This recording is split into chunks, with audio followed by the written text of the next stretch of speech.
Good morning to all of you. आप सभी का बहुत बहुत स्वागत है। उम्मीद करती हूँ आप सभी बहुत अच्छे होंगे।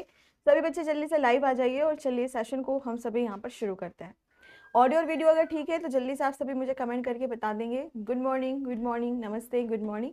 और आज का जो टॉपिक होने वाला है बहुत ही इंटरेस्टिंग है, जिसमें हम सभी बात करेंगे रिप्रोडक्टिव हेल्थ के बारे में। ठीक है, तो यहीं से हमारी क्लास आज की शुरू होगी। ठीक है, तो सबसे पहले हम सभी ने पढ़ा था रिप्रोडक्टिव स्टेजेस, यानी कि जो भी स्टेप थे हमारे। ठीक है, जिसको हम सभी कह रहे थे प्रजनन चरण। और देन उसके बाद हमने पढ़ा male and female reproductive system, यानी कि नर और स्त्री प्रजनन तंत्र। और साथ में हमने पढ़ा था मेंस्ट्रुअल साइकिल कल, यानी कि हमने पढ़ा था पीरियड्स के बारे में। और आज हम सभी यहाँ पर बात करेंगे रिप्रोडक्टिव हेल्थ के बारे में। ठीक है, क्योंकि एनसीईआरटी में यह चैप्टर दिया हुआ है, तो ये बहुत इंपॉर्टेंट चैप्टर है और इसको बहुत ही नॉर्मल वे में पढ़ेंगे। ठीक है, चलो तो बच्चों आ जाओ सभी। नमस्ते, प्रणाम प्रणाम प्रणाम। और हाँ, साथ में मैं आपको इसकी बोर्ड पीडीएफ भी दूंगी, और साथ में जो एनसीईआरटी में जो लिखा हुआ है जिस तरीके से, वो भी मैं आपको प्रिंटेबल फॉर्म में प्रोवाइड करवाऊंगी। ठीक है, तो चलो शुरू करते हैं। नमस्ते आ जाइए यहाँ पर। और सबसे पहले आज की जो क्लास हमारी शुरू होगी, इसमें हम सभी बात करेंगे बर्थ कंट्रोल के बारे में। किसके बारे में? बर्थ कंट्रोल के बारे में। ठीक है, बर्थ कंट्रोल के बारे में। अब इसको हम सभी यहाँ पर कहते हैं जन्म नियंत्रण। क्या कहते हैं? जन्म नियंत्रण। ठीक है, तो प्यारे बच्चों, आप सभी को यह बात यहाँ पर पता ही है। आप सभी को यह बात बहुत ही अच्छे से यहाँ पर पता है कि जिस तरह से पॉपुलेशन बढ़ता चला जा रहा है, जिस तरीके से यहाँ पर जनसंख्या वृद्धि होती चली जा रही है, और उसके लिए जन्म नियंत्रण करना बहुत ही ज़्यादा ज़रूरी है। ठीक है, बहुत ही ज़्यादा यहाँ पर ज़रूरी है। तो चलो उसी को ही हम सभी यहाँ पर पढ़ना शुरू करते हैं। तो जब हम जन्म नियंत्रण के बारे में बात करते हैं, तो जो जन्म नियंत्रण हम दो विधियों से कर सकते हैं, दो तरीके से कर सकते हैं। एक होता है नेचुरल, यानी कि प्राकृतिक तरीका होता है, और एक होता है आर्टिफिशियल तरीका। ठीक है, तो सबसे पहले हम सभी बात करेंगे कि नेचुरल तरीके से हम किस तरह से प्रजनन में कंट्रोल यहाँ पर कर सकते हैं। हाँ राकेश, आप पढ़ सकते हैं। तो आगे हम यहाँ पर बात करेंगे सबसे पहले कि प्राकृतिक तरीके की अगर हम यहाँ पर बात करें, तो सबसे पहले बात आती है, वो है आवधिक संयम, जिसको हम सभी कहते हैं पीरियोडिक। हाँ, नोट अगर कर रहे हो तो अच्छी चीज है, अगर नोट नहीं कर रहे हो तो भी कोई बात नहीं है। मैं इसको आपको पीडीएफ दूंगी, और साथ में प्रिंटेबल फॉर्म की भी पीडीएफ दूंगी, एनसीईआरटी बुक वाली। ठीक है, तो अगर आप नोट नहीं भी कर रहे हैं तो इट्स ओके, कोई बात नहीं। ठीक है बच्चों, तो पहले नंबर पर जो आता है उसे हम सभी कहते हैं आवधिक संयम। अब आवधिक संयम का क्या मतलब है, चलो इसे हम सभी यहाँ पर समझते हैं। आवधिक संयम का मतलब होता है एक ऐसा समय, उस टाइम पर ही आपको रिलेशनशिप बनाना है। ठीक है, मैंने आप सभी को कल की क्लास में यह भी समझाया था कि जब कभी भी हम बात करते हैं पीरियड्स के बारे में, तो लगभग आप देखेंगे कि 10, मतलब जो भी चक्र हमारा चल रहा है उसमें 10वें दिन से लेकर के, क्या 10वें दिन से लेकर के 17वें दिन के बीच में प्रेगनेंसी होने की जो संभावना है वह सबसे ज्यादा होती है। तो 10वें दिन से लेकर के 17वें दिन तक अगर यहाँ पर कोई भी संबंध ना बनाए, तो फिर प्रेगनेंसी का कोई यहाँ पर मतलब ही नहीं होगा। तो इसीलिए इसका यह मतलब होता है कि इस समय पर कोई भी यहाँ पर फिजिकल रिलेशनशिप ना बनाए, कोई भी शारीरिक संबंध ना बनाया जाए, ताकि प्रेगनेंसी का कोई चांस ही ना हो। और इसी को हम सभी क्या कहते हैं? आवधिक संयम कहते हैं। ठीक है, नेक्स्ट जो यहाँ पर आता है, एनसीईआरटी बुक बेटा आपको फिर 9 से 12th पढ़ना पड़ेगा, बाकी 10th तक भी पढ़ लोगे तो भी आपका काम चल जाएगा। लेकिन बायोलॉजी आपको एडवांस पढ़नी पड़ेगी, इसीलिए मैं आपको ये सारी चीजें पढ़ा रही हूँ। ठीक है, चलो अब आगे हम यहाँ पर जो प्रतीक है, इन आपको एक बात मैं बता दूं, अगर आप इस तरह से क्लास डिस्टर्ब करोगे तो आपका एग्जाम हो जाएगा, सिलेबस कंप्लीट ही नहीं होगा। ठीक है, तो इसीलिए आपको मैं एक चीज यहाँ पर बता दूं। ठीक है, एक चीज मैं आपको यहाँ पे बता दूं कि अपनी जो बातें हैं अपने तक रखिए, क्लास डिस्टर्ब मत करिए, क्योंकि आप जैसे बच्चे सबसे ज्यादा क्लास को डिस्टर्ब करते हैं। ठीक है, और बाकी अगर किसी ने क्लास को डिस्टर्ब किया फालतू का, तो सिंपल सी बात है कि सभी के कमेंट में बंद करवा दूंगी। ठीक है, तो पढ़ाई पे फोकस करिए। चलिए तो शुरू करते हैं। दूसरे नंबर पर आता है यहाँ पर बाह्य स्खलन या फिर आंतरिक मैथुन यानी कि विड्रॉवल। इसका क्या मतलब होता है? इसका यह मतलब है यहाँ पर कि जब कभी भी कोई शारीरिक संबंध यहाँ पर बना रहा है तो उस टाइम पर इजेक्यूलेशन होता है। इजेक्यूलेशन की अगर आप यहाँ पर बात करते हैं तो इसका मतलब कि जब सीमन यानी वीर्य और शुक्राणु शरीर से बाहर निकल रहा है तो उसे स्त्री के शरीर में ना डालें, उसको क्या कर दें, बाहर निकाल दें, और इसी को क्या कहा जाता है, आंतरिक मैथुन या फिर बाह्य स्खलन इसको यहाँ पर कहा जाता है। ठीक है बेटा, आप सभी को मैंने ना यहाँ पर बताया था, जैसे आप लोगों ने न्यूज़ भी यहाँ पर सुनी होगी कि अभी कुछ टाइम पहले जो बिहार में नीतीश जी हैं उनका एक स्पीच बहुत वायरल हो रहा था। लोग कह रहे थे कि वो वहाँ पर खड़े होकर के अश्लील बातें कर रहे हैं। हाँ, ये बात सच है कि उनके शब्दों का चयन अच्छा नहीं था, लेकिन वो यही बताना चाह रहे थे कि अगर हम लड़के और लड़कियों को, अगर हम सभी सेक्स एजुकेशन के बारे में अवेयर करवाते हैं, जागरूक करवाते हैं, तो ये बहुत अच्छा रहेगा। खास तौर से अगर हम बात करते हैं लड़कियों के बारे में, तो उन्हें अपने स्वास्थ्य के बारे में, सेक्स एजुकेशन के बारे में ज़्यादा अच्छे से यहाँ पर पता होना चाहिए। पर वो शब्दों का चुनाव अच्छा नहीं कर पाए, इसी वजह से उनको बहुत ज़्यादा ट्रोलिंग का सामना यहाँ पर करना पड़ा। तो वो इसी की ही बात यहाँ पर कर रहे थे। ठीक है, नेक्स्ट तीसरे नंबर पर जो आता है वो है हमारा लैक्टेशन एमेनोरिया, जिसको हम सभी स्तनपान अनार्तव के नाम से यहाँ पर जानते हैं। अब इसका क्या मतलब है? इसका ये मतलब है कि अगर कोई भी स्त्री अपने बच्चे को दूध पिला रही होती है तो उस समय अवधि तक अगर शारीरिक संबंध बनाया जाता है तो वह प्रेग्नेंट नहीं होती है। पर हाँ, ऐसा नहीं है बहुत लंबे समय तक, कुछ समय के लिए 6 से 9 महीने के बीच में। ठीक है, तो ये सब क्या है बेटा, आपके प्राकृतिक विधियां यहाँ पर होती हैं जिससे गर्भधारण को, प्रेगनेंसी को यहाँ पर रोका जा सकता है। ठीक है, ओके, चलो अब आगे बढ़ते हैं यहाँ पर नेक्स्ट पॉइंट की तरफ। अब हम बात करते हैं आर्टिफिशियल तरीके से हम कैसे यहाँ पर प्रेगनेंसी को रोक सकते हैं, जन्म नियंत्रण को रोक सकते हैं। तो चलो समझते हैं।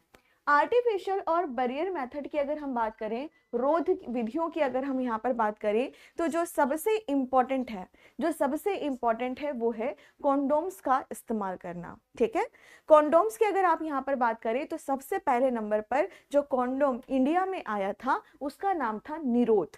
क्या नाम था? निरोध।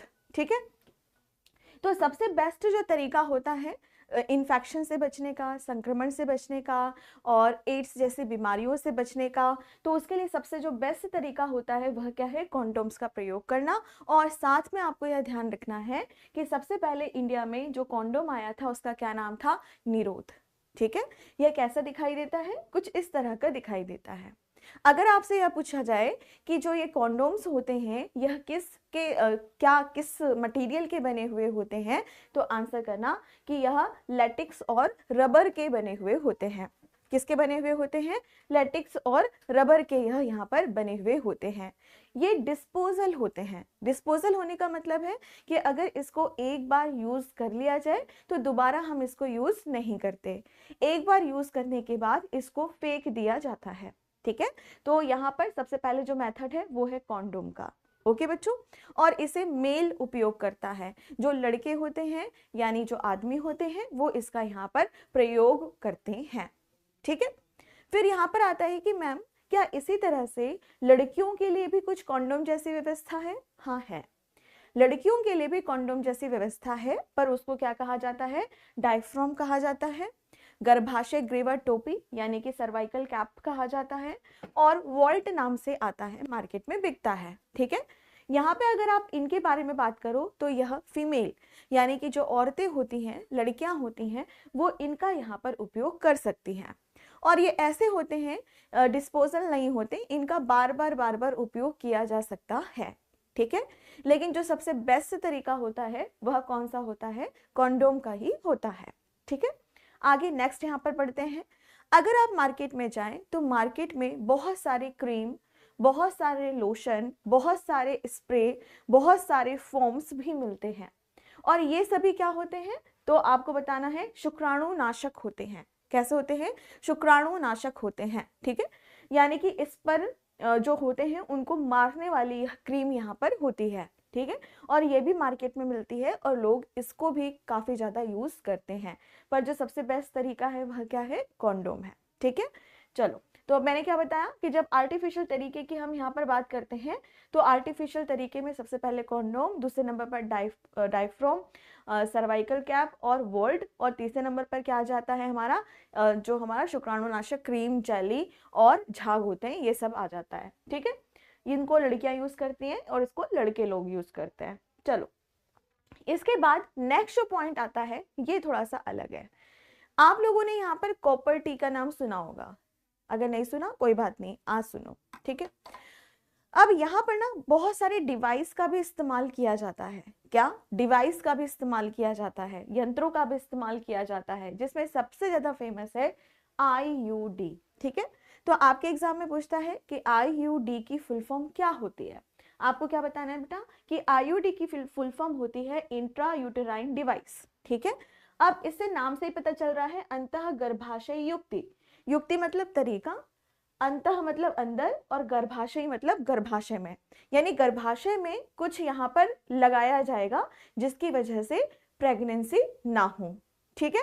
अब दूसरे नंबर पर हम समझते हैं, तो इसी में ही IUD के भी अलग अलग प्रकार हो सकते हैं, यानी जो गर्भाशय होता है, गर्भाशय में आप देखेंगे कि अलग अलग तरीके की चीजों का इस्तेमाल किया जा सकता है। सबसे पहले नंबर पर आता है नॉन मेडिकेटेड IUD, औषधि रहित, औषधि रहित IUD, ठीक है, जिसमें सबसे ज्यादा फेमस है लिपेस लूप, ठीक है, लिपेस लूप। अब देखो यहाँ पर यह जो है ना, ये सबसे पहले बनने वाला IUD था जिसका नाम है लिपेस लूप, और इसको क्या किया जाता है, गर्भाशय में डाल दिया जाता है। क्या कर दिया जाएगा, गर्भाशय में डाल दिया जाता है। तो जो भी यहाँ पर शुक्राणु आते हैं उनको यह क्या करता जाता है, बार बार इनएक्टिव करता जाता है। क्या करता जाता है, निष्क्रिय करता चला जाता है, ठीक है। दूसरे नंबर पर आता है कॉपर रिलीजिंग IUD, तांबा मोचक IUD, ठीक है। अब ये IUD कैसा होता है, जिसमें तांबा पाया जाता है, जिसमें कॉपर पाया जाता है।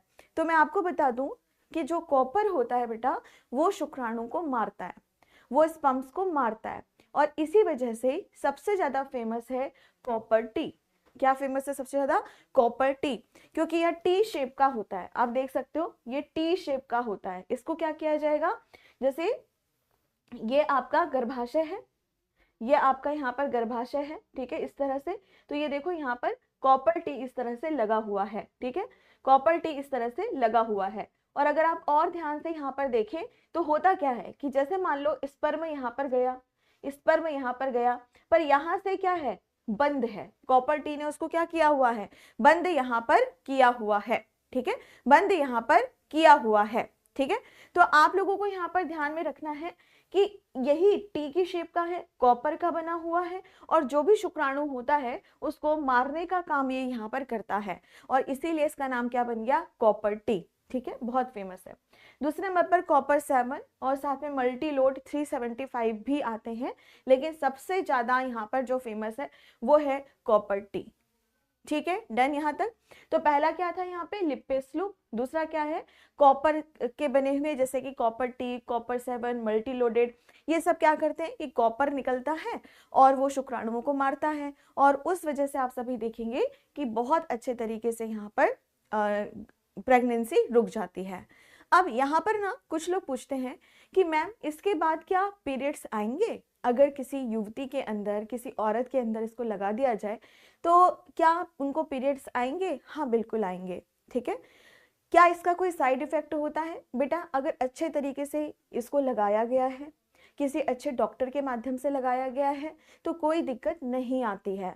लेकिन अगर आप अनाड़ी लोगों से यह काम करा लो, गंदे से हॉस्पिटल में चले जाओ, अच्छे हॉस्पिटल में नहीं जा रहे हो, है ना, या जिसको इन सब चीज़ों के बारे में ज़्यादा पता नहीं है वो ये सब चीज़ें कर रहा है, तो डेफिनेटली यहाँ पर गलत चीज़ होगी, ठीक है। तो इस चीज़ को ध्यान यहाँ पर आप रखेंगे, ठीक है। ये कितने दिनों तक लगा सकते हैं बेटा, ये हमेशा लगा सकते हैं, लेकिन कुछ लोग इसको बदलते भी हैं, ठीक है, कुछ महीनों में इसको बदल भी सकते हैं, और कुछ ऐसा होता है कि इसको हमेशा भी यहाँ पर लगा सकते हैं, ठीक है। अगर गलत तरीके से लगा हुआ है तो पेट में बहुत दर्द होता है, अगर नॉर्मल लगा है तो कोई दिक्कत नहीं है। लिप्पे लूप्स भी बिल्कुल ऐसे ही है, गर्भाशय में उसको डाल दिया जाता है और फिर उसके बाद वो शुक्राणुओं को मारता रहता है। ठीक है, चलो अब आगे बढ़ते हैं नेक्स्ट पॉइंट की तरफ। अब नेक्स्ट जो आता है वो है हार्मोन से भरा हुआ। जैसे कॉपर टी में कॉपर था, जैसे कॉपर टी में कॉपर था, बिल्कुल उसी तरीके से अब हम यहाँ पर बात करेंगे कि एक आईयूडी हमारे पास है जिसमें क्या भरा हुआ है, हार्मोन यहाँ पर भरा हुआ है। आप सभी को पहले मैंने यहाँ पर यह पूछा था, मतलब यह बताया था कि जो प्रेगनेंसी हार्मोन होता है वह किसे कहते हैं, प्रेगनेंसी हार्मोन किसे कहते हैं। तो आंसर आपको करना है कि जो प्रेगनेंसी हार्मोन होता है वो होता है क्या, प्रोजेस्टेरॉन हार्मोन। ठीक है, तो प्रोजेस्टेरॉन हार्मोन को दबाने वाला, प्रोजेस्टेरॉन हार्मोन को कम करने वाला, अगर प्रोजेस्टेरॉन हार्मोन को हम कर दें तो प्रेगनेंसी उतनी अच्छे से नहीं होगी, बाधक हो जाएगा। तो बिल्कुल इसी तरीके से अगर हम यहाँ पर बात करते हैं हार्मोन रिलीजिंग आईयूडी, हार्मोन मोचक आईयूडी, जिसमें क्या भरा हुआ होता है, तो आपको बताना है प्रोजेस्टर्स नाम का एक हार्मोन उसमें भर दिया जाता है और LNG20 नाम का केमिकल उसमें भर दिया जाता है और उसको यूट्रस में जैसे कॉपर टी लगाया जा रहा था ना, बिल्कुल वैसे ही लगा दिया जाता है, जिसके माध्यम से अगर प्रेगनेंसी होने के लिए जो प्रोजेस्टेरॉन हार्मोन है वो बोल रहा है कि मैं अब प्रेग्नेंट होना चाहता हूँ, तो ये बोलेगा नहीं रुक जाओ, नहीं अभी नहीं होना है, रुक जाओ। ठीक है, तो वो उसको निरस्त कर देता है, वो उसको डाइल्यूट कर देता है। ठीक है, तो फिर यहाँ पर प्रेगनेंसी होने की संभावना, जो माहौल बनता है ना प्रेगनेंसी होने का, उसको यह खत्म कर देता है। ठीक है, आगे बढ़ते हैं यहाँ पर। नेक्स्ट आता है ओरल पिल्स। ओरल का मतलब होता है मुंह के माध्यम से और पिल्स का मतलब होता है गोलियां। ठीक है, अब प्रेगनेंसी को रोकने के लिए खूब सारी दवाइयां यानी कि पिल्स आती हैं। ठीक है, मार्केट में बहुत ज़्यादा पिल्स यहाँ पर मिलती हैं। तो एनसीईआरटी के माध्यम से ये जानकारी मिली है जो मैं आपको बताती हूँ सहेली के बारे में। ठीक है, यहाँ पर एक सहेली के बारे में बात की जाएगी। सहेली एक तरह से आप कह सकते हो कि जैसे माला डी, ऐसा अलग अलग तरह की प्रेगनेंसी की गोलियां, मतलब प्रेगनेंसी को रोकने के लिए गोलियां आती हैं, ओरल पिल्स आती हैं, लेकिन यहाँ पर जो सबसे ज़्यादा फेमस है वो है सहेली। ठीक है, एनसीईआरटी बुक में भी सहेली के बारे में काफ़ी जिक्र किया गया है क्योंकि यह नॉन स्टेरॉइड है। नॉन स्टेरॉइड का मतलब कहा जाता है कि अगर आप इसको यूज़ करेंगे तो आपको साइड इफेक्ट नहीं होगा। इसके अलावा जो दूसरी दवाइयाँ मार्केट में आती हैं उनमें स्टेरॉइड्स बहुत ज़्यादा होते हैं, जिसकी वजह से शरीर में बहुत ज़्यादा चेंजेस आते हैं, चिड़चिड़ापन आ सकता है, दुखीपना महसूस हो सकता है, पिंपल्स वगैरह आ सकते हैं, शरीर के की जो आकृति होती है बहुत पतले या बहुत मोटे यहाँ पर हो सकते हैं, है ना। तो ऐसे बहुत सारी चीज़ें हो सकती हैं। तो एनसीईआरटी में बताया गया है कि जो सबसे सेफ है वो है सहेली। ठीक है, क्योंकि नॉन स्टेरॉइड दवाई होती है। ओके बच्चों, तो यहाँ पर क्या होता है, पूरे 30 दिन की दवाई होती है। ठीक है, और उसमें लिखा हुआ होता है कि आपको पीरियड्स के लास्ट डे से इसको यहाँ पर शुरू करना है। ठीक है, यहाँ पर आयरन की भी 5 गोलियां रहती हैं कि पीरियड से पहले या पीरियड्स के टाइम पर आप उनका सेवन कर सकते हैं। कुछ ऐसी दवाइयाँ होती हैं जो कहती हैं कि पीरियड्स के टाइम पे ये दवाई मत खाओ और जब लास्ट डे होगा, मतलब 5 दिन का हो गया, उसके बाद छठे दिन से आप खाओ। तो हर तरह की जो दवाइयाँ होती हैं, हर तरह की कंपनी के अपने अलग अलग दवाइयाँ आती हैं, अलग अलग उनको खाने की वो बताते हैं। लेकिन आपको मैं बता दूं कि सिंपल सा यहाँ पर मतलब है कि जो प्रोजेस्टेरॉन हार्मोन है और जो हमारा एस्ट्रोजन हार्मोन है, फीमेल हार्मोन कौन सा है, एस्ट्रोजन, प्रेगनेंसी का हार्मोन कौन सा है, प्रोजेस्टेरॉन। अगर यह दोनों को हम बैलेंस करके चलें, अगर ये दोनों हमारे शरीर में बैलेंस करके चले तो सारी चीज़ें हमारे कंट्रोल में है। बिल्कुल उसी तरीके से जब सहेली की हम यहाँ पर बात करते हैं तो इसमें 2 तरह का आता है, एक आता है डेली खाने वाला, एक और सहेली की अगर आप बात करो तो ये क्या है, हफ्ते में 1 बार खाने का होता है। ठीक है, तो यहाँ पर यह भी प्रेगनेंसी को रोकता है। ठीक है बच्चों, क्लियर है यहाँ तक। चलो अब आगे बढ़ते हैं यहाँ पर नेक्स्ट पॉइंट की तरफ। नेक्स्ट जो हमारा यहाँ पर पॉइंट बनता है वो है हमारा अंतःरूप, यानी कि जिसे हम सभी इम्प्लांट के नाम से यहाँ पर जानते हैं।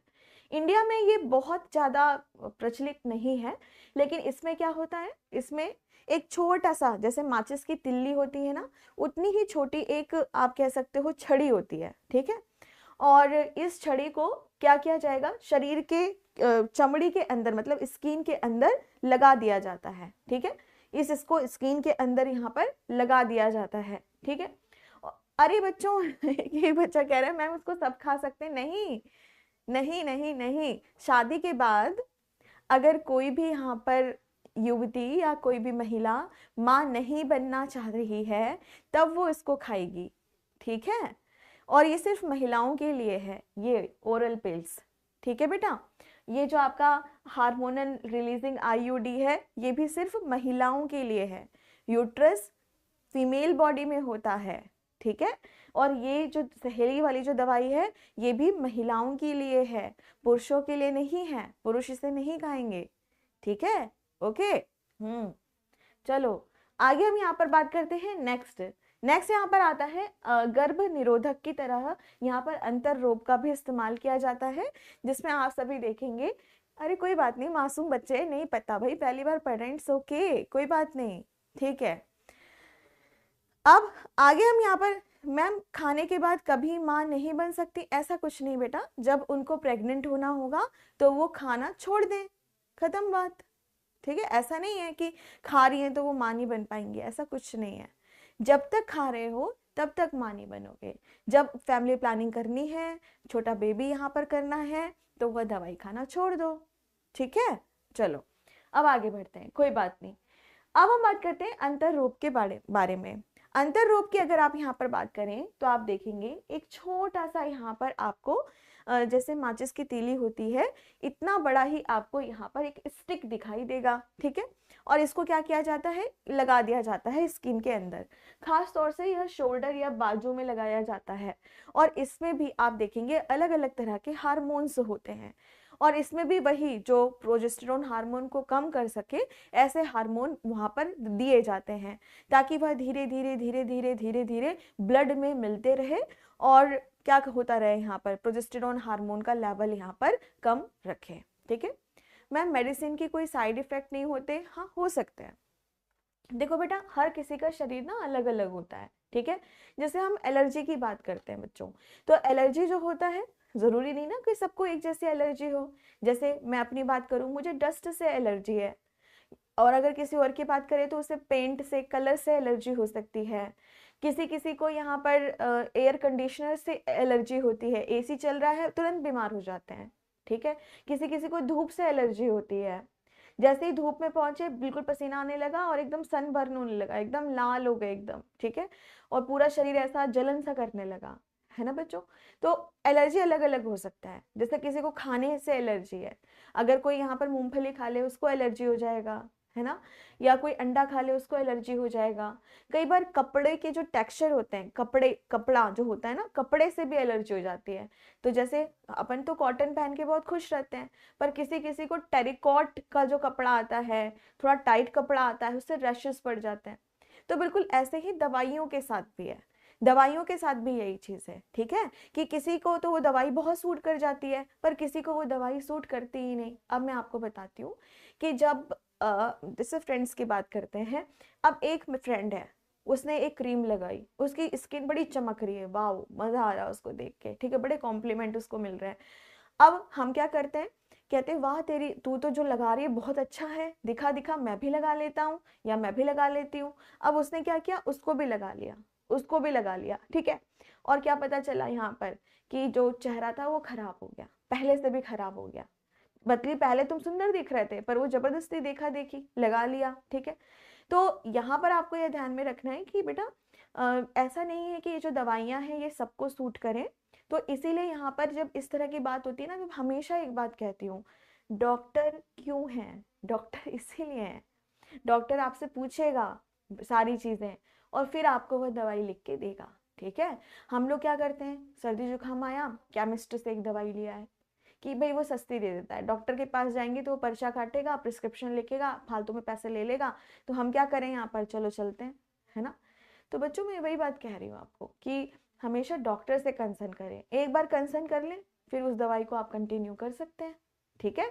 चलो मैम कार में बैठते ही उल्टी आती है, हाँ ऐसा कई लोग के साथ होता है, कई लोगों के साथ होता है, ठीक है। रोज से भी एलर्जी है, हाँ होता होगा, जो पॉलन ग्रेन्स होते हैं ना, जो परागकण होते हैं उससे भी एलर्जी होती है, ठीक है। मैम डॉक्टर के पास जाने में शर्म सी आती है, लगता है कि डॉक्टर क्या कहेगा। अरे तो सोचने दो उसको, डॉक्टरों का काम, वो डॉक्टर को तो तुम्हारा फेस भी याद नहीं रहेगा 2-3 दिन बाद, ठीक है, तो रहने दो। क्या सोचेगा उससे हमें क्या लेना देना, ठीक है। हमें अपना हेल्थ देखना है बेटा, आगे हमारे लिए कोई नहीं है, हमारे लिए सिर्फ हम हैं, अपनी हेल्थ के लिए सिर्फ हम हैं, ठीक है। तो बिल्कुल घबराने वाली बात नहीं है। डॉक्टर क्या सोचेगा सोचता रहे, हमें क्या लेना देना है जब, ठीक है, ओके, इट्स ओके। और हर चीज को ना थोड़ा नॉर्मलाइज करके चलो लाइफ में। अगर हर चीज को नॉर्मल लेकर के चलोगे तो जिंदगी में बहुत आगे जाओगे।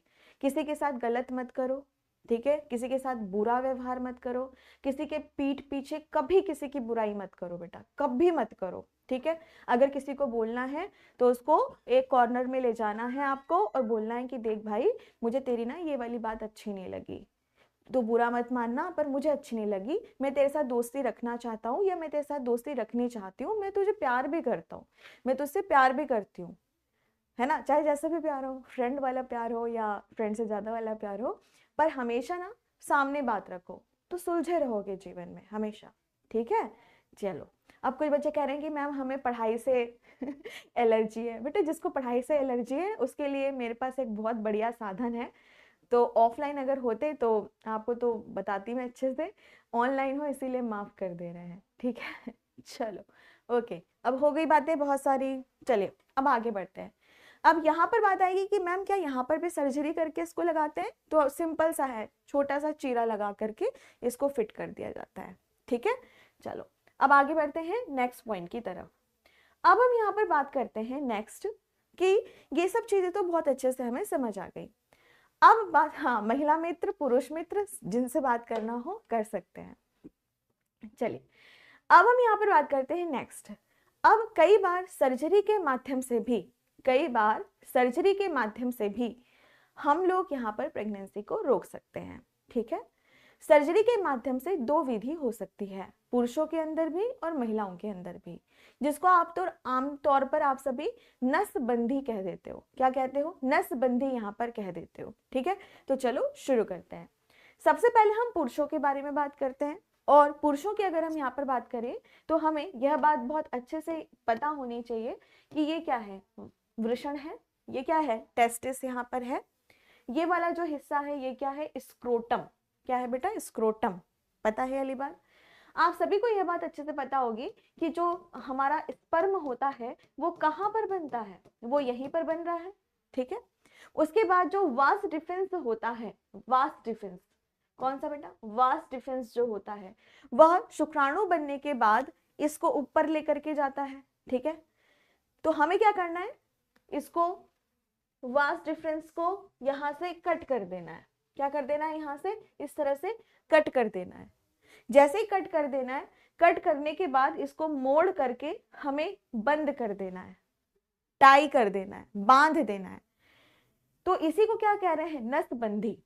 यानी कि ये वाली जो नस है, ये वाला जो यहाँ पर आपको वास डिफरेंस दिखाई दे रहा है, जो शुक्राणु को ऊपर लेके जा रहा था, उसको पहले हमने काटा और काटने के बाद हमने उसको क्या कर दिया, यहाँ पे बांध दिया। और यही क्या कहलाता है यहाँ पर? बंधीकरण, यानी स्टेलाइजेशन, नसबंदी, इसी को ही यहाँ पर कहा जाता है, ठीक है। नेक्स्ट हम यहाँ पर आगे बढ़ते हैं। इसके लिए प्रॉपर एक नाम है, प्रॉपर एक नाम है इस प्रक्रिया के लिए, इस सर्जरी के लिए प्रॉपर एक यहाँ पर नाम है, जिसको क्या कहा जाता है? वासेक्टोमी। क्या कहा जाता है बेटा? वासेक्टोमी, ठीक है। वासेक्टोमी की अगर आप यहाँ पर बात करें तो शुक्रवाहक उच्छेदन इसको हिंदी में कहा जाता है। पर हिंदी मीडियम वाले बच्चों को मैं एक ही बात बोलूंगी कि वासेक्टोमी ही नाम आप सभी यहाँ पर याद रखें, ठीक है, क्योंकि इन्हीं के ऊपर प्रश्न यहाँ पर पूछा जाता है। मैम वासेक्टोमी करवाने पर पैसे भी दिए जाते हैं, क्या यह बात सच है? पहले ऐसा होता था, अब नहीं होता, ठीक है। पहले ऐसा होता था, अब नहीं ऐसा होता है, क्योंकि एक टाइम पे मैं आपको बता दूं, इस इसकी वजह से जो इंदिरा गांधी जी थी उनको बहुत ज़्यादा ट्रोलिंग का सामना करना पड़ा था। ठीक है, तो ऐसा नहीं है, पहले ऐसा होता था क्योंकि जनसंख्या नियंत्रण करने के लिए कई बार कठोर कदम उठाए जाते हैं, तो लोग जा रहे हैं, लोगों को उठा लिया जाता था और जबरदस्ती नसबंदी यहाँ पर करा दी जाती थी। कई लोगों के साथ गलत भी हो जाता था, जैसे किसी की शादी ही नहीं हुई, बेचारा भीड़ में जा रहा है, उसको भी उठा करके नसबंदी कर दी, है ना। तो कई लोगों के साथ गलत भी हुआ है, पर बहुत पुरानी बात है ये, तो इसको भी छोड़ते हैं। ठीक है, हाँ, नसबंदी हो जाने के बाद क्या हम दोबारा इसको सही कर सकते हैं? नहीं, नहीं, एक बार नसबंदी हो गई तो हो गई। ठीक है, ओके बच्चों, चलो अब आगे यहाँ पर बढ़ते हैं। क्या यही सेम चीज मैम अगर किसी इन्फेक्शन की वजह से किसी वुमेन के एक फॉलोपियन ट्यूब को निकाल दी जाए तो वो माँ नहीं बन पाएगी? ऐसा नहीं है, बन सकती है, बन सकती है।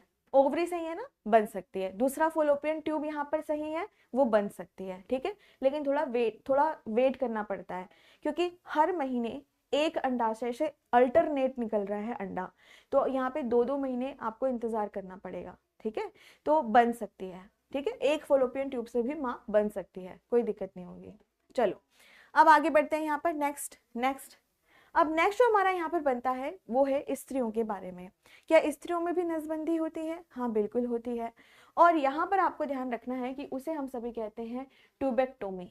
क्या कहते हैं? ट्यूबेक्टोमी। क्या कहते हैं बेटा यहाँ पर? ट्यूबेक्टोमी। ठीक है, तो ट्यूबेक्टोमी की अगर आप यहाँ पर बात करें, महिलाओं की अगर हम यहाँ पर बात करें, तो होता क्या है कि जो फॉलोपियन ट्यूब होता है ना, जो वो यहाँ पर ओविडक्ट होता है, जो यहाँ पर अंडवाहिनी होती है, उसको कट किया जाएगा और उसको बांध दिया जाएगा। ठीक है, उसको कट किया जाएगा और उसको बांध दिया जाएगा। जब कट कर दिया जाएगा, बांध दिया जाएगा, तो क्या होगा कि जो शुक्राणु होगा वो एग से मिल ही नहीं पाएगा। ठीक है, क्योंकि फॉलोपियन ट्यूब तक क्या देखोगे, अंडा अच्छे से पहुंच ही नहीं पा रहा है, या कह सकते हो शुक्राणु उधर नहीं जा पा रहा है। ठीक है, तो यहाँ पर आपको यह ध्यान में रखना है कि कट किया जाएगा, बांध दिया जाएगा, और इसी को हम सभी ट्यूबेक्टोमी यानी कि नलिका उच्छेदन के नाम से यहाँ पर जानते हैं। ठीक है, डन है यहाँ तक। तो ये जो सारी की सारी जो प्रोसेस मैंने आपको बताई अभी तक, इसको एक बार जल्दी से रिवाइज कराती हूँ, बहुत ध्यान से सभी सुनना। ठीक है, बहुत ध्यान से यहाँ पर सुनना। ठीक है, मैन की नसबंदी पहली बार सुन रहे हो? बड़ी अजीब बात है भाई। चलो ओके, कोई बात नहीं। तो चलो शुरू करते हैं स्टार्टिंग से। एक बार सभी बच्चे यहाँ पर शांति से पढ़ेंगे, शांति से पढ़ें। चलिए ठीक है, बहुत जानने की उत्सुकता है, मैं समझ सकती हूँ, लेकिन हमें अभी फिलहाल उतना पढ़ना है कि हमारा डिफेंस में सिलेक्शन हो जाए। ठीक है, चलो तो करते हैं स्टार्ट। सबसे पहले नंबर पर बर्थ कंट्रोल। बर्थ कंट्रोल का मतलब है जो जनसंख्या है उसमें नियंत्रण करना, जन्म नियंत्रण यहाँ पर करना। ठीक है, जब जन्म नियंत्रण हम करते हैं तो प्राकृतिक तरीके से भी हम कर सकते हैं। नंबर फर्स्ट, पहले नंबर पर आता है आवधिक संयम। तो आवधिक संयम का मतलब होता है कि जो हमारा मेंस्ट्रुअल साइकिल होता है उसमें आप क्या देखेंगे, चौथवें दिन यानी कि 14th डे ओव्यूलेशन होता है। अंडा जो होता है वो ओवरी से बाहर निकलता है और वो बिल्कुल तैयार है, किसके लिए? शुक्राणु के लिए एकदम तैयार है, सज धज के, कि भाई अब तो क्या करना है, यहाँ पर निषेचन की प्रक्रिया करनी है, बेबी रिप्रोड्यूस करना है। ठीक है, तो यहाँ पर 10वें दिन से लेकर के 17वें दिन तक का जो समय होता है उसे हम कहते हैं फर्टाइल विंडो। इस टाइम पे प्रेगनेंसी की सबसे ज्यादा संभावना होती है, तो इसीलिए क्या किया जाएगा यहाँ पर कि इस दिन किसी भी तरह का संबंध ही ना बनाया जाए। ठीक है, तो प्रेगनेंसी होगी ही नहीं। ठीक, दूसरे नंबर पर आता है यहाँ पर हमारा बाह्य रसस्खलन, आंतरिक मैथुन या विड्रॉवल जिसको कहते हैं, या फिर क्वाइट्रस इंटरप्ट्स इसको यहाँ पर कहते हैं। इसका यह मतलब है कि जब शारीरिक संबंध बनाया जा रहा है और अगर पुरुष के शरीर से स्पर्म निकल रहा है तो स्पर्म स्त्री के शरीर में ना निकाल करके कहीं बाहर निकाल दिया जाए। ठीक है, और इसको हम सभी कहते हैं आंतरिक मैथुन। तो इससे भी बचा जा सकता है क्योंकि जो शुक्राणु है वो स्त्री के शरीर में प्रवेश कर ही नहीं पा रहा है। ठीक है, नेक्स्ट जो तीसरा नंबर आता है वो है स्तनपान अनार्तव, जिसको हम सभी कहते हैं लैक्टेशन एमोनेरिया। इसका क्या मतलब है बेटा? इसका मतलब है कि जब बेबी हुआ, बेबी होने के बाद माँ अपने बच्चे को दूध पिला रही है। ठीक है, और उस टाइम पर अगर शारीरिक संबंध बनाया गया, जब तक कि वो अपने बच्चे को दूध पिला रही होती है, उस समय की बात कर रही हूँ, तो उस टाइम पर भी प्रेगनेंसी नहीं होती है।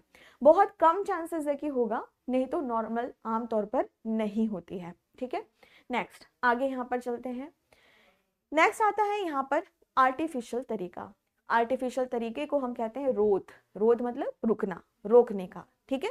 तो यहाँ पर अगर हम बात करते हैं आर्टिफिशियल और बैरियर मेथड यानी कि रोध विधियां, तो रोध विधियों की हम बात करेंगे तो जो सबसे बेस्ट तरीका होता है वो है कॉन्डोम का इस्तेमाल करना। कॉन्डोम का इस्तेमाल जो होता है वो सबसे सेफ होता है और ये हमें जो एसटीडी होता है, सेक्सुअल ट्रांसमिटेड डिजीज, यानी कि सेक्स के माध्यम से, शारीरिक संबंध के माध्यम से जो बीमारियां एक पार्टनर से दूसरे पार्टनर को हो जाती है, एक व्यक्ति से दूसरे व्यक्ति को हो जाती है, उससे भी यह रोकता है। तो ये बहुत बढ़िया है। नेक्स्ट जो यहाँ पर बात आती है, इसको पुरुष इस्तेमाल करते हैं। ये डिस्पोजल होता है, एक बार इस्तेमाल करने के बाद इसको फेंक दिया जाता है, दोबारा इसका इस्तेमाल नहीं करते हैं। सबसे पहले जो कॉन्डोम आया था उसका नाम था निरोध। निरोध नाम से ही आया था, ठीक है। तो यहाँ से भी प्रश्न बनता है। और अगर थोड़ा एडवांस पूछ ले कि जो कॉन्डोम होता है वह किसका बना हुआ होता है, तो आंसर करना कि वह जो लैटेक्स होता है और रबर होता है उससे यह बना हुआ होता है, ठीक है। नेक्स्ट, क्या स्त्रियों के लिए भी कुछ इस तरह की व्यवस्था है, प्रिकॉशन की व्यवस्था है? आप बोलेंगे हाँ है। जैसे कि अगर आप डायफ्राम के बारे में बात करते हो, गर्भाशय ग्रीवा टोपी यानी कि सर्विकल कैप के बारे में बात करते हो, वोल्ट के बारे में बात करते हो, तो जो स्त्रियां होती हैं वो इसका इस्तेमाल कर सकती हैं और ये बार बार कर सकती हैं। बहुत ज़्यादा लंबे समय तक तो नहीं, लेकिन जैसे 3 बार 4 बार इसका इस्तेमाल किया जा सकता है और यह भी सेफ होता है। नेक्स्ट आता है यहाँ पे शुक्राणुनाशक क्रीम, जेली और झाग। अगर आप इनके बारे में बात करें तो यह कुछ ऐसे केमिकल से बने हुए होते हैं जो शुक्राणु को मारते हैं, पर जो सबसे बेस्ट तरीका है वो है कॉन्डोम, ठीक है। आगे नेक्स्ट पढ़ते हैं। नेक्स्ट आता है आईयूडी। आईयूडी का फुल फॉर्म आपको याद होना चाहिए, इंट्रा यूटेराइन डिवाइस, यानी अंतः गर्भाशय युक्ति। गर्भाशय में इसको ऐड कर दिया जाएगा, गर्भाशय में इसको डाल दिया जाएगा ताकि प्रेगनेंसी को रोका जा सके। सबसे पहले नंबर पर आता है यहाँ पर क्या, lipase loop. Lipase loop normal है जिसको गर्भाशय में डाल दिया बस, ठीक है। सबसे पहले बना था, लोगों को उतनी जानकारी नहीं थी जितना वो बेचारे साइंटिस्ट बना पाए, तो लेपेस लूप। दूसरे नंबर पर आता है कॉपर रिलीजिंग आईयूडी, तांबा मोचक। ये इंपॉर्टेंट है, जिसमें सबसे इंपॉर्टेंट है कॉपर टी, ठीक है। कॉपर टी, कॉपर टी की अगर आप यहाँ पर बात करें तो कॉपर टी क्यों, क्योंकि कॉपर जो होता है वह शुक्राणु नाशक होता है, शुक्राणु को मारने का वह कार्य यहाँ पर करता है, तो इसी वजह से कॉपर का इस्तेमाल यहाँ पर किया गया है। ये गर्भाशय में ही शुक्राणुओं को मार देता है। नेक्स्ट होता है हार्मोनल। हार्मोनल की अगर आप यहाँ पर बात करते हैं तो यहाँ पर हार्मोन्स ऐड किया जाता है, जैसे कि प्रोटेस्टसर्ट, ठीक है। प्रोटेस्टसर्ट की अगर आप यहाँ पर बात करो, इसके अलावा LNG-20, ठीक, इनका अगर आप सभी इस्तेमाल करते हैं, ठीक है, तो ये भी क्या है, आईयूडी में डाल दिया जाता है और जैसे ही शुक्राणु प्रवेश करेगा यूट्रस में वैसे ही ये उसको शुक्राणुओं को मार देगा, ठीक है। इसके बाद नेक्स्ट आपका आता है गर्भ निरोधक गोलियां, जिसको हम सभी ओरल पिल्स कहते हैं, जिसको खाया जा रहा है। स्त्रियां इसका सेवन यहाँ पर करती हैं, जैसे कि सहेली। यहाँ पर जो दवाइयां होती हैं उसमें प्रोजेस्टेरॉन और एस्ट्रोजन को मतलब बैलेंस में बना करके दिया जाता है ताकि कोई साइड इफेक्ट भी ना हो और प्रेगनेंसी को रोका जा सके। सहेली की अगर हम बात करें तो इसकी जो चर्चा है वो बहुत ज़्यादा NCERT में आपको मिलेगी, जहाँ पर बताया गया है कि नॉन स्टेरॉइड है, किसी भी तरह का स्टेरॉइड यहाँ पर इस्तेमाल नहीं किया गया कि शरीर को कोई नुकसान हो, और ये हफ्ते में एक बार खाने वाली दवाई है, ठीक है। कुछ दवाइयाँ आती है बेटा वो हर दिन खानी होती है, और ये वाली क्या है, हफ्ते में एक बार, ठीक है। इसके अलावा आता है अंतर्रोग, जिसे हम सभी इम्प्लांट्स कहते हैं। ये भी एक नॉर्मल चीरा लगा करके शरीर में, स्त्री के शरीर में लगा दिया जाता है, और इसके अंदर भी हार्मोन्स भरे हुए होते हैं जो क्या काम करेंगे, या केमिकल्स भरे हुए होते हैं जो प्रेगनेंसी को यहाँ पर रोकते हैं। विनय आप इसको एक बार बेटा गूगल कर लेना, ठीक है। चलिए अब आगे, अब मैंने इतनी बार बता दिया डायफ्राम, फिर भी आप पूछ रहे हो अब ये कैसे दिखता है। अगर आप इसके बारे में ज़्यादा जानकारी लेते हैं तो विनय आप इसको गूगल कर लेना बेटा, ठीक है। चलो अब आगे बढ़ते हैं यहाँ पर। नेक्स्ट इसके बाद आता है सर्जरी के माध्यम से भी यहाँ पर इसको रोका जा सकता है, ठीक है। पहले नंबर पर आता है स्टेरिलाइजेशन, बंधीकरण।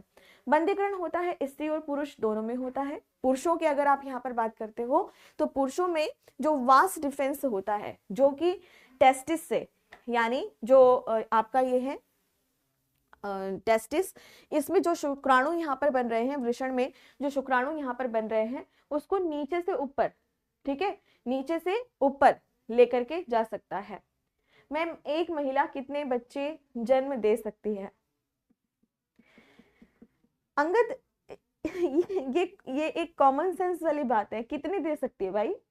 ये आप कैसे एवरेज कैसे निकाल सकते हो कि कितने बच्चे जन्म वो दे सकती है अपने जीवन काल में? क्या वो यही करती रहेगी? उसके पास कोई और काम धंधा नहीं है क्या? वो यही करेगी क्या? हाँ, या फिर हो भी सकता है कि कई बार कुछ प्रेगनेंसी ना ही कर पाए, वो प्रेग्नेंट हो ही ना पाए बेचारी, कोई भी कारण हो सकता है। पुरुष में कोई कमी हो सकती है, या उसकी में खुद में कुछ कमी हो सकती है, कुछ दिक्कत हो सकती है, ठीक है।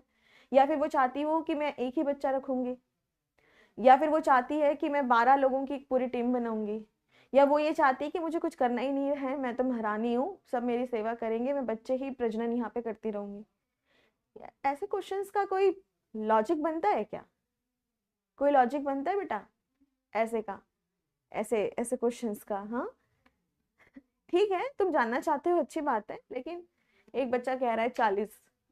बेटा यही चीज आप अगर किसी स्त्री से बात करें या मम्मा से ही अगर बात करें ना, मम्मा सबसे पहले मुर्गा बना करके ऊपर बैठा देगी छत में, ठीक है, कि बेटा अब तो यही रुक ठंडी में। अरे बच्चों ऐसी बातें मत क्या करो, ठीक है। चलो अब आगे बढ़ते हैं यहाँ पर नेक्स्ट, ठीक है। अब यहाँ पर आता है पुरुष के बारे में। बेटा डिपेंड, अब जैसे मुमताज की अगर आप बात कर रहे हो तो मुमताज ने 14 बच्चे दिए थे ना, 40 बच्चे कहाँ से दिए थे? फिर डेथ हो गई थी। 13 या 14 बच्चे की मेरे को इतनी हिस्ट्री उनका नहीं पता एग्जैक्ट नंबर कि 14 थे या 13 थे, पर वो लास्ट बच्चे को जन्म देते हुए ही मर गई थी। अब बताइए, तो अब पहले के टाइम पे ये सब चीजें चलती थी ना, पहले के टाइम पे क्या काम था? महारानी रानी जो भी बेगम बेगम जो भी थी, वो इतनी दासियां थी, उनको करना क्या था? हर चीज के लिए तो उनके पास दासियां थी। तो फिर तो चलो छोड़ो ना, वो सब उनका था। तो जब उनके हस्बैंड को कोई दिक्कत नहीं थी तो तुमको क्या प्रॉब्लम हो रही है कि 14वां बच्चा? हाँ ठीक है चलो 14वां बच्चा, तो वो हस्बैंड वाइफ का था ना उनका, उन्होंने कहा कि बच्चे पैदा करो, वो बेचारी कर रही थी, क्या दिक्कत थी इसमें? या उसका मन था, उसका मन था, ठीक है, कि जितने ज्यादा, क्योंकि बेटा देखो मैं आपको अब ये, चलो मैंने तो अब तक मजाक में बात की, पर एक नॉर्मल सीरियस वे में बात कर रही हूँ। पहले के टाइम पे बेटा ऐसा होता था, सिंहासन की लड़ाई होती थी, ठीक है। जब सिंहासन की लड़ाई होती थी ना, तो हर किसी को लगता था कि मेरा बेटा, मेरा रक्त, मेरा खून राज करे। इसीलिए उस टाइम पे ज्यादा बच्चे किए जाते थे, जो मेरा पॉइंट ऑफ व्यू है। मुझे पता नहीं, कुछ लोग मुझे ट्रोल करने लगे इस चीज के लिए, पर मेरा पॉइंट ऑफ व्यू यहाँ पर यह है। अरे कोई प्यार व्यार नहीं था, ठीक है, फालतू की बातें मत करो यहाँ पे। तो चलो आगे बढ़ते हैं यहाँ पर नेक्स्ट। तो यहाँ पर आपको यह ध्यान में रखना है कि उनमें यही था कि सिंहासन हमारे बच्चे को मिलना चाहिए, और इसी वजह से यहाँ पर ज्यादा से ज्यादा बच्चे किए जाते थे। और उस टाइम पे अगर आप देखो तो ऐसा नहीं था कि वो अपनी हेल्थ के लिए जागरूक नहीं थे, या फिर ऐसा नहीं था कि उनको ये सब विधियां नहीं पता होंगी कि रिप्रोडक्शन को क्या किया जाए, यहाँ पर रोका जाए, ठीक है। हो सकता है कि उनको पता हो, लेकिन यहाँ पर जो सबसे पहली बात है वो यही है कि मेरा बेटा शासक बने, मेरा बेटा बादशाह बने। तो सभी रानियां जो होती थी, या जो सभी बेगम होती थी, ठीक है, उन सभी की अगर आप यहाँ पर बात करो तो उनका यही रहता था सबसे ज्यादा कि मेरा बेटा राजा बने। तो शायद इसीलिए वो ज्यादा से ज्यादा यहाँ पर बच्चे करते होंगे, ठीक है। चलो अब हो गया, ठीक है। एक बच्चा कह रहा है 2-4 मर गए तो कुछ तो राज करेंगे। हाँ, कुछ युद्ध में चले जाते थे, कुछ बीमारियों से मर जाते थे, कोई कुछ और हो जाता था, तो इसीलिए शायद वो ज्यादा बेबीज करते होंगे, ठीक है। चलो अब ठीक है, शांत हो जाओ बच्चों, ठीक है, पढ़ाई पे फोकस करो, पढ़ाई पे फोकस करो, ठीक है। चलिए अब आगे बढ़ते हैं यहाँ पर नेक्स्ट। अब शांत हो जाओ बेटा, ठीक है। अब चलो हो गया, हो गया, ठीक है। ताजमहल भी हमने बनवा दिया है आगरा में, देख लेना। अब यहाँ पे पढ़ाई पे ध्यान दो। अब हम यहाँ पर बात करते हैं कि पुरुषों की अगर हम बात करें तो वहां पे वासेक्टोमी होती है, और स्त्रियों की अगर हम बात करें तो वहां पर ट्यूबेक्टोमी होती है। खत्म बात, सिंपल, ठीक है। अब नेक्स्ट पॉइंट की ओर यहाँ पर बढ़ते हैं, आगे यहाँ पर चलते हैं, ठीक है। शाहजहां की केवल एक ही अर्धांगिनी थी। अच्छा जी, हमने तो ऐसा नहीं पढ़ा कहीं भी हिस्ट्री में। लॉर्ड जीशू, देखो बेटा हिस्ट्री पढ़ो, ठीक है। शाहजहां की सिर्फ एक अर्धांगिनी नहीं थी, पहले के टाइम पे जो बादशाह होते थे उनकी बहुत सारी बेगम होती थी, ठीक है। केवल मुमताज ही उनकी वाइफ नहीं थी। पहले हिस्ट्री पढ़िए, फिर यहाँ पे बात करिए। पर दूसरी बात मैं आपको बता दूं बच्चा, ये बायोलॉजी की क्लास है, बायोलॉजी के ऊपर फोकस करो, ये सारी चीजें अब तुम हिस्ट्री वाले क्लास में बात करना, ठीक है। अब शांति से बैठ जाओ, नहीं तो क्या करेंगे, उल्टा लटका दिया जाएगा, ठीक है। चलो अब हम बात करते हैं, यहाँ पर एक छोटा सा टॉपिक है, इसको समझते हैं। यहाँ पर है medicated termination of the pregnancy, MTP। बहुत ज्यादा एग्जाम में कई बार आपसे यह पूछा जाता है कि MTP की फुल फॉर्म क्या होती है। आपको बताना है medicated terminated of the pregnancy, और हिंदी में इसे कहा जाता है सगर्भता का चिकित्सीय समापन, ठीक है। अब ये MTP होता क्या है, चलो इसे हम सभी यहाँ पर समझते हैं। अब जैसे कि मान लो कि कोई छोटी सी बच्ची है, या फिर कोई भी एक स्त्री है, बड़ी है छोटी है, ठीक है, और यहां पर ये हुआ कि उसके साथ रेप हो गया, ठीक है, किसी एक व्यक्ति ने किया, या फिर मान लो कि ग्रुप रेप हो गया, ठीक है, समूह में किसी ने उसके साथ बलात्कार कर दिया और वो प्रेग्नेंट हो गई, ठीक है। अब यहाँ पे ये समझ नहीं आया कि ये बेबी किस व्यक्ति का है, ठीक है, या फिर मान लो किसी एक व्यक्ति ने यहाँ पर रेप किया होगा, पर अगर गर्भ यहाँ पर ठहर गया है, वो बेचारी प्रेग्नेंट यहाँ पर हो गई, पर वो इस बच्चे की जिम्मेदारी नहीं लेना चाहती। उसको ये है कि जब जब मैं इस बच्चे को देखूंगी तब तक मैं उसी तरह के दुख दर्द और पीड़ा से गुजरूंगी जो मेरे साथ हुआ है, मतलब रेप के बारे में वो युवती ऐसा सोच रही है। तो इस टाइम पे क्या किया जाए, तो इस टाइम पर यह किया जाएगा कि प्रॉपर एक कोर्ट तरीके से, न्यायालय के माध्यम से प्रॉपर यहाँ पर एक कह सकते हो कि एक उसको यह अनुमति वहां से मिलेगी, या एक अनुमति उसको यहाँ पर दी जाएगी कि हाँ वो एबॉर्शन यहाँ पे करा सकती है। एबॉर्शन क्या होता है कि गर्भपात करा सकती है, ठीक है, उस बच्चे को इस दुनिया में नहीं आने देगी, ठीक है। तो यह अनुमति उसको यहाँ पर दी जाती है, और इसी को ही यहाँ पर क्या कहा जाता है, medicated termination of the pregnancy, ठीक है।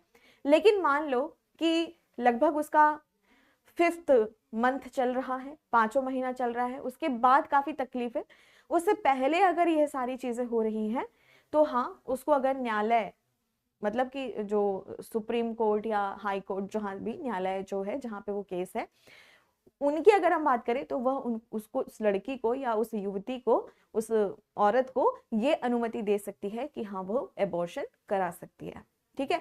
और इसी को क्या कहा जाता है, सगर्भता का चिकित्सीय समापन उसे यहाँ पर कहा जाता है, ठीक है बच्चों, क्लियर है यहाँ तक। चलो तो आज की क्लास यहाँ पर खत्म हो गई है, और उम्मीद करती हूँ कि सभी को अच्छे से यहाँ पे समझ आया होगा। मैम ट्यूबेक्टोमी के बाद क्या पीरियड्स आते हैं, हाँ आते हैं, लेकिन ऐसा होता है कि थोड़ा सा आगे पीछे हो सकता है, ठीक है।